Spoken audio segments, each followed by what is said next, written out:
চাই না এমন ক্ষমতা হই মহান মহারথী, ধন দৌলতের কারণে যদি অহমিকা যাইবে রে গো, অহমিকা যাইবে রে।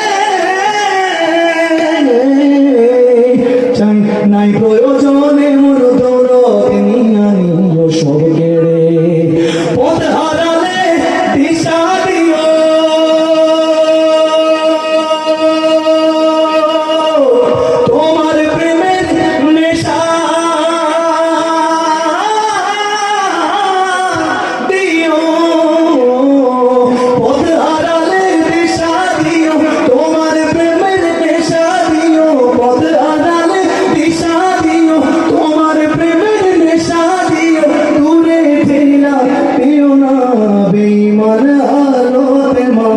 মরণ দিও না বেঈমান।